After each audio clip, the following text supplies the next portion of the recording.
Hey, ladies and gentlemen, if you caught the previous one and it disconnected, it is streaming issues. So hopefully this one goes well.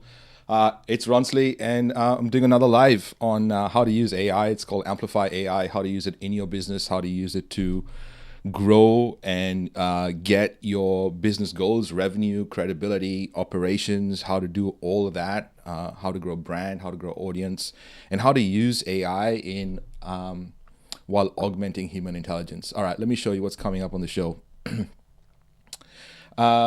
So today we've got a couple of things I want to cover, and I'm gonna hope that I get through this by in half an hour. Well, 20 minutes is the goal, but the last few lives have gone to about half an hour and slightly more. So I'm going to try and wrap a lot of this thing up quicker so I can get into the tactic, because today's tactic is really cool. Today we're going to learn how to customize sales conversations using artificial intelligence. We're going to talk about how your audience plus the product that you're selling, the use case of that product, those equal different types of cohorts, and I'll explain what that means. And we'll also talk about how higher conversion, how to get higher conversions, how a triage, which we spoke about in the last live. So if you haven't caught that on any of the socials, I'm pretty sure you can go and find the previous episodes if that's what you're after. But we spoke about triage. So how the triage plus the cohort that we speak about here equals higher conversion, and how we can do that at speed using AI. I've got a bunch of steps that I will share with you. But we're going to talk about the technique of triage today. I'm going to go into some detail because the triage part is important when you're doing sales conversations. But I have some news, in the sense that if you haven't seen already Sora, which is just insane. I'm going to talk about that. It is text to video, and it's just going to give you an idea of what's possible, especially for you business owners, business leaders, what's coming.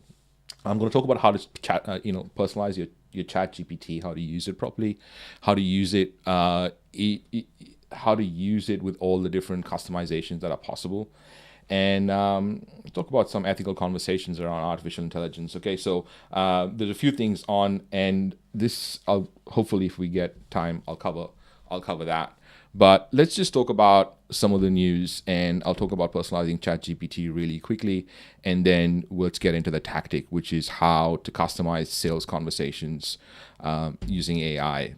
All right, so let me share my screen and show you this. So if you haven't, this has been in the news for a while, but for those who haven't seen it and kind of wrap their head around what is possible with Sora, go to openai.com/Sora. It is one of a kind in terms of what is possible. So the idea is you're creating video from text, right? It is basically how we've been doing, from prompts to more text output, and then we went from prompts to images. Now we're going prompts to video, and I want to show you a prompt here that is like, if you're a tech geek like myself and have been following AI for a while, you've seen this video on the Twitters or the AI spaces, and it's basically a prompt that is a stylish woman walking down a Tokyo street filled with warm glowing neon and animated scene signage. She wears a black leather jacket, a long red dress, and black boots. So and it's the prompt which gives you this amazing AI generation. Now, there are a few here that you should definitely go check out. So openai.com/Sora. This is another great shot. Now I want to put this in perspective, and I want you to think about this as a small business owner, or as a business owner, or even a small medium-sized business owner. There used to be a time when, to capture something like this and get this kind of footage, there was a lot involved in terms of getting a drone or getting something to go out there. Even drones are quite recent. And you think about, how recent droning is.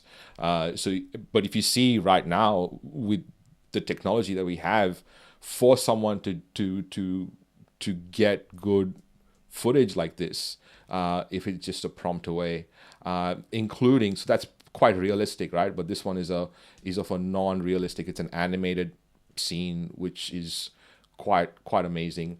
There's a lot of really cool things to check out in here. So if you're really interested, just look into Sora, because it's pretty powerful in terms of what it can do.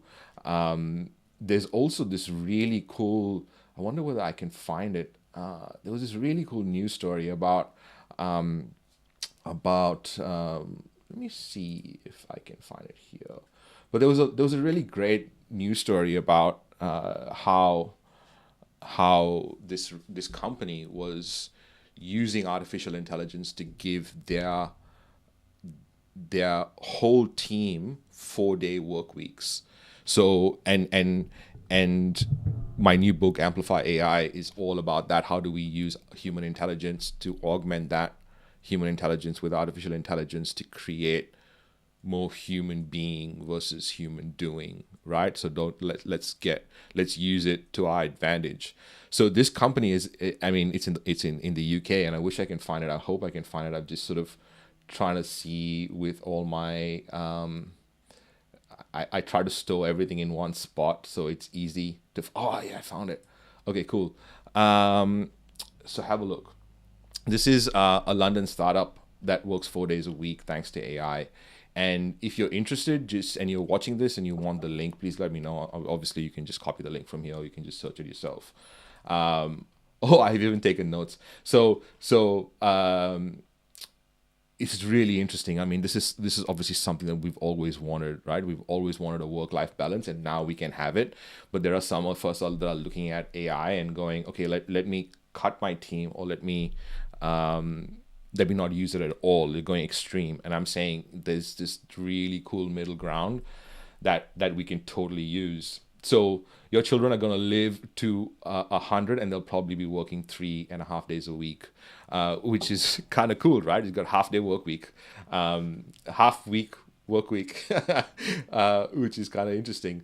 So this company has done some really cool things, right? So the main idea here is that in general, companies have found to benefit from artificial intelligence, but they're considering, that. But this company here has actually, TechNet, a London-based network of technology CEOs and senior executives that promoted the growth of innovation economy, adopted AI technologies in 2020, and became one of the first London startups to offer a flexible 4-day work week, which is amazing. I think they should be similar ideas out there for us business owners, because we can actually offer our team, our people who can do really good work, reduce their cognitive load using artificial intelligence, and get them to actually use AI in a good way. All right, enough of that. That's the news. Let's just get into ChatGPT and personalizing ChatGPT, because I think a lot of us are using it we're all using ChatGPT. There used to be a time that in the airport, you'd go and you'd see Facebook open, and then people had laptops open, right? Or you see Facebook open, and then Instagram became a thing. But now you see in airports, because I travel a lot, obviously, you see like lots of chat GPTs open. But so we know we're using it. So what I want to show you is this really customized chat GPT option here, which is really how you should be using chat GPT. Don't worry about this. This is a GPT that I built. Again, if you want access to this, it's free. It'll sort of help you learn anything. If you want to run, if you want to do a podcast, you want to learn how to do webinars, sales, anything, it'll break down the skill and it'll give you the exact steps for you to learn it. And if you want this, it's free. Just send me a message or something. I'll send you the link to this. But I'm talking about ChatGPT in general. So when you come to chat.openai.com and you come to ChatGPT, if I say, what is in the news? So ChatGPT is kind of limited in a lot of ways, in the sense that it is a large language model, which obviously it actually did not look up it didn't do any of that in the background, which usually it should do. So, all these kind of things need to be checked for. It should be checked for accuracy. Now, notice that it's given me headlines, but then it's come here and it said, given your interest in leveraging AI and podcasting for global problem solving, these developments could provide a rich backdrop for discussions on how technology can be used to foster understanding and propose solutions to such complex issues. So how does ChatGPT even know, right? This is ChatGPT 4, but how does it even know that, okay, it's put my personalization into context of what it's given me. Now, it's also given me 3 different questions that I could ask it. How can AI and podcasting platforms be utilized to amplify voices from conflict zones like Gaza, promoting a deeper understanding of the humanitarian impacts involved? So it's used the output of the question, the prompt I've asked it, and then it's gone detailed into using me as customization to ask me follow-up questions. I'm going to show you how to do that for your ChatGPT. So if you go to down the bottom here, I don't think you can see that in the screen, so I'm going to move that a little bit like that. Hopefully you can see that. So down here where you have your name, wherever that is. Can you actually see my screen? I hope so. Okay. Thank you. So if you go down here and you click on that, you come to customize ChatGPT and you'll come to custom instructions. Now there are 2 important blocks here. The first block, I mean, it's really important, obviously, that you read what this is. So the first one is what would you like ChatGPT to know about you to provide better responses? Now I'm giving it a lot of context. I'm telling it exactly what my focus is, who I am, what my current projects are, what my interests are, values and principles, what my goals are, what is my communication style. And I've given it instructions for it to better understand who I am. Okay, and the second box here is how I would like ChatGPT to respond. So I always wanted to obviously address me as Ronsley and always include 2 to 3 potential follow-up questions in every response. So I'm asking it, I'm kind of pre-programming it to like be smart for me rather than me think of what the next questions are and potentially not even think the way it can think. It'll give me a different perspective on what I can potentially ask. And those 3 questions that it gives you is not something that you like. It's totally cool, but it gives you a different perspective. But I'm also saying, you know what? I want you to follow these instructions. I want you to have this kind of response format, this tone, this level of detail. I want you to give these kind of suggestions. I want you to ask these types of questions. I need you to make sure that whatever you're suggesting is small business friendly and adheres to ethical standards. Like I am very specific about exactly what I'm after, and how I wanted to think, how I wanted to problem solve. I wanted to be aware of bias because we know that AI is biased in a lot of ways depending on the data it's trained on. So I'm counteracting that, and you can counteract that too if you customize ChatGPT this way.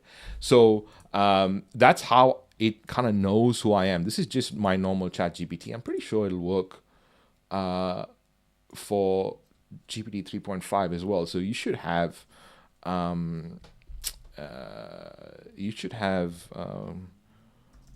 what's in the news. I don't know whether that. Oh, that's interesting.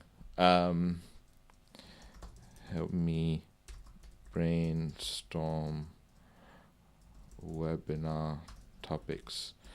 And I wonder whether it knows. So ChatGPT, even 3.5, you can use custom instructions because now, even if I give it something so random and so generic as help me brainstorm webinar topics, it has used my custom instructions to be very specific on the webinar topics that I can cover. All right, so that is really how to customize and personalize ChatGPT. I have a plan basically for how I wanted this session to go. So if you want the edited versions of this, because we've got over 75 of those, recorded, you can go to Amplify AI. That's what it looks like. You'll find edited ones. This is episode 55, and I had a great conversation in Dubai with Leo, and we talk about the ethical considerations about artificial intelligence, especially for business. And I think we should all be aware of this. But the reason I brought you here is I have these custom instructions. Like, these are the prompts for you to add into the top field and the bottom field in ChatGPT. And if you want it, again, just DM me and I'll give you these so that you can just, fill in your own bits in here and customize your ChatGPT. But today's session, which we have about 15 minutes to finish, maybe less, is talking about customizing sales conversations. So the idea here is how to customize your sales conversations using artificial intelligence. Now, at no point here am I suggesting that these sales conversations should happen only by an artificial intelligent being, right? This is a sales conversation for a human being to use AI to better customize the conversation that they're having with the person. Okay, so the idea is to go from ad hoc sales to very streamlined sales conversations, but customizable, streamlined conversations. So let me show you this chat, right? So this is 58 lines from my book, which has just come back from the editors, which with a lot of things for me to change. But what I asked it is, here's some context for customizing sales conversations. When you understand it, please let me know.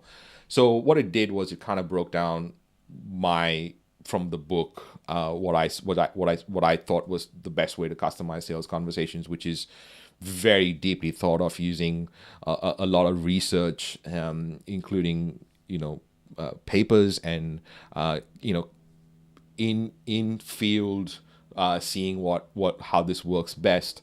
It kind of gave me this understanding. So basically what I'm trying to ask it is, how long would customizing sales conversations take if we had to follow these exact steps, which I'm talking about, but did not use AI? Think this through step by step and give me your reasoning.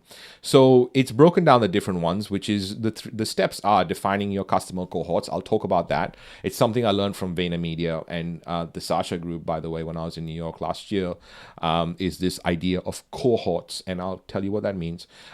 Research each cohort thoroughly is the second step. Develop customized value propositions. Now, all this can be done at speed, right? And we'll do it right now.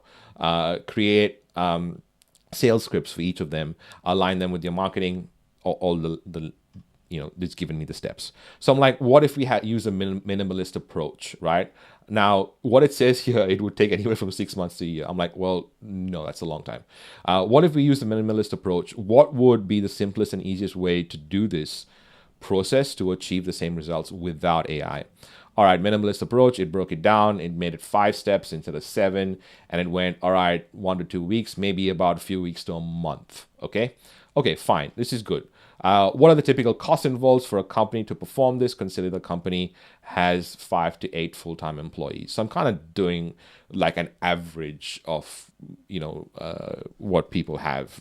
Obviously, there's a lot of us that have way more than 8 employees, but full-time employees. But in general, I think it gives you a rough idea of if you're below that or above that, how this would sort of take, how long it would take.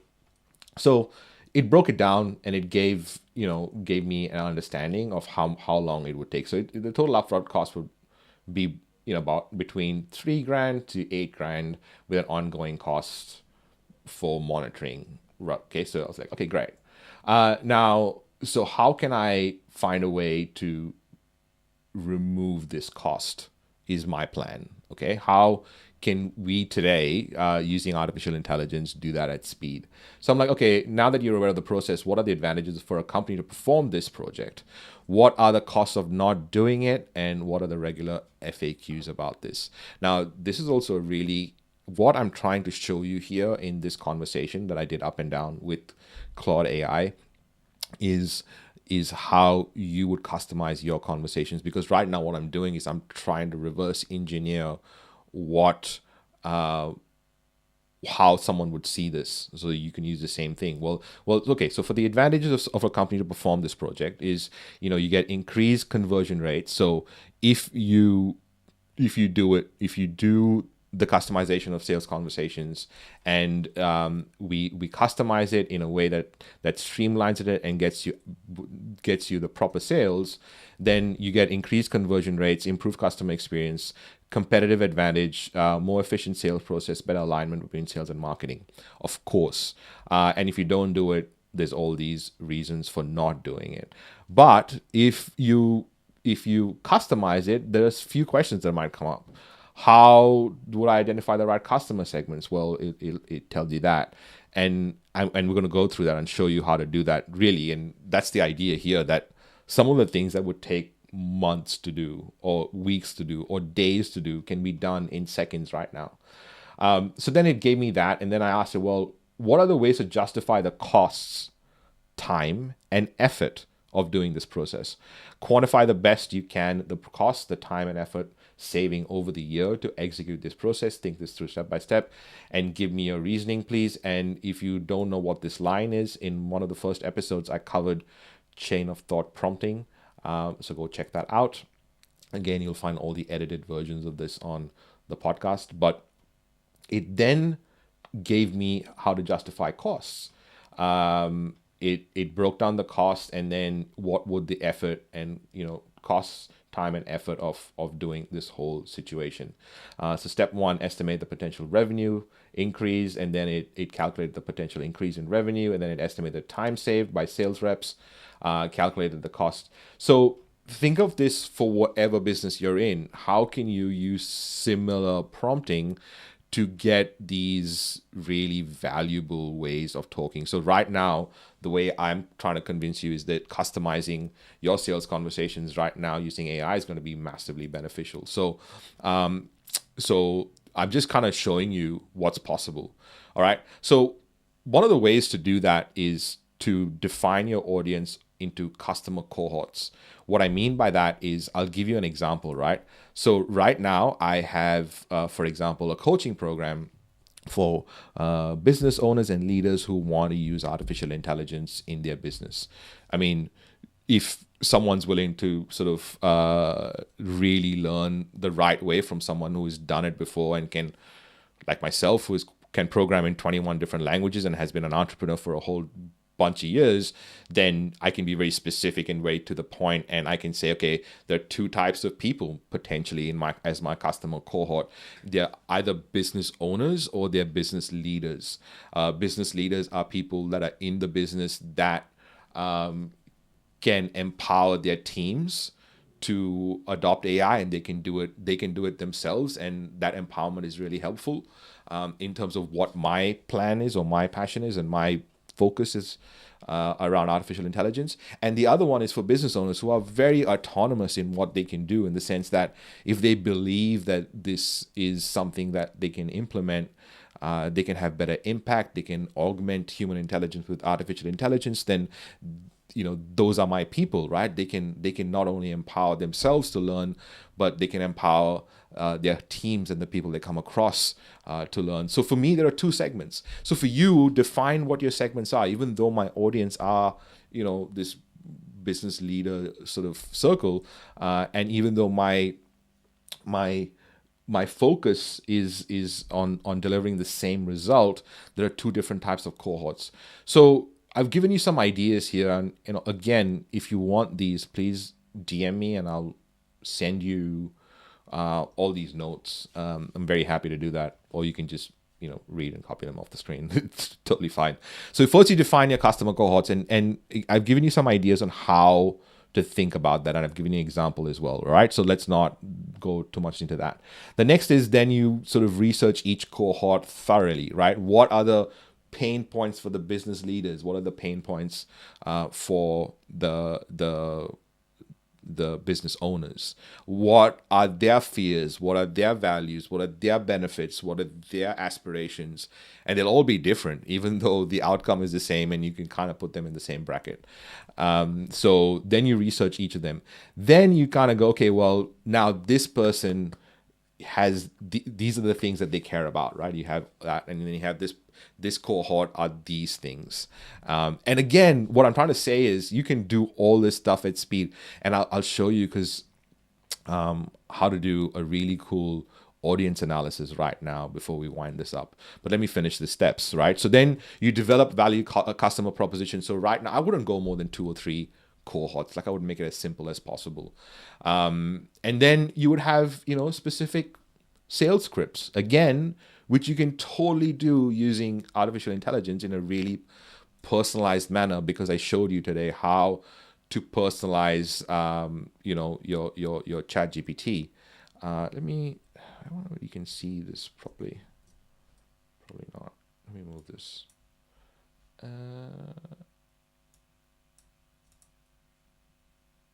Okay.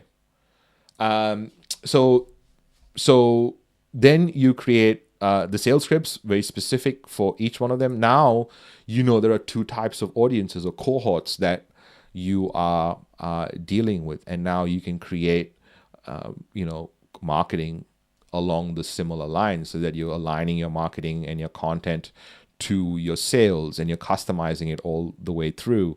And then depending on who your salespeople are, whether it's your salespeople are your landing pages, and you do a launch, or it's a salesperson doing a conversation, or it is you doing the sales conversations, then understanding how to do this. And you can also use AI to role play this whole situation. You can create your own artificial intelligence sales trainer that will help you train yourself on how to do this best for your people, and obviously to gather feedback and make sure that it's not just the one way, and you're refining it with every step.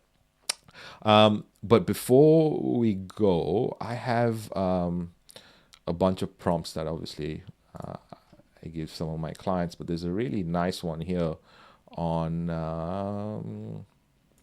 audience Y stack. Okay, and I'm going to show you how to do that in ChatGPT. So hopefully you can still see my screen, and everything is here. So what I'm going to do is I'm going to go to ChatGPT 4 and in just a normal plain ChatGPT, and I'm going to say, I want you to brainstorm with me my audience, and I'm going to give you some specific things that I want you to brainstorm with me, and I'm going to tell you who I am and what I do. So use this as your analysis. I run coaching and training community for business owners and leaders to use AI ethically to grow revenue, brand, audience, and operations.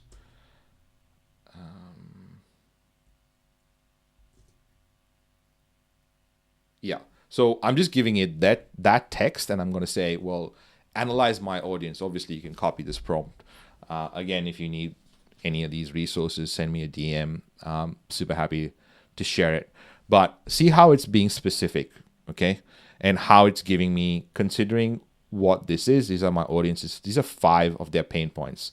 The technology integration, they're struggling to seamlessly integrate AI technologies into existing business operations, which I see all the time, by the way. They're not really, they don't really understand or are thinking about the ethical considerations, or maybe they're worried about the ethical considerations and don't want to get into artificial intelligence, which is also at least 30% of the people that I meet that I help to integrate AI into their business. Obviously, cost, skill gaps, resistance to change are their big pain points. These are the 5 fears. They're worried about, damaging the reputation, losing money, depending on technology, security breaches, misalignment with human values, massive fears.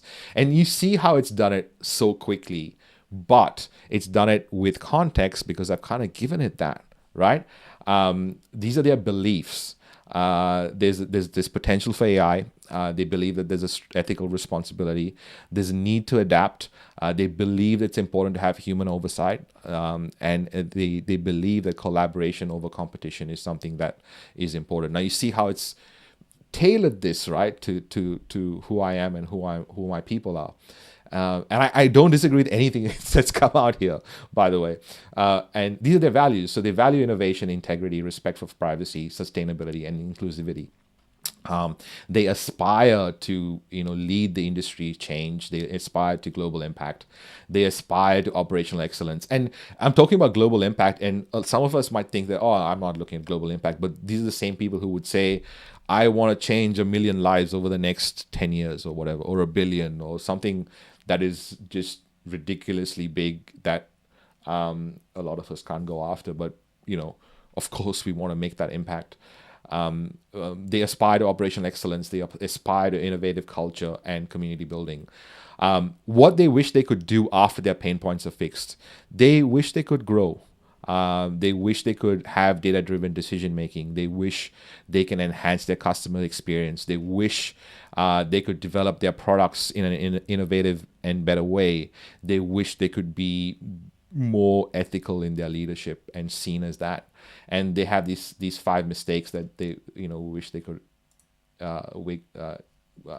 avoid, which is rushing AI adoption, ignoring ethical implications, neglecting employee training, underestimating security risk, overlooking customer concerns. So you see that how long did that take us?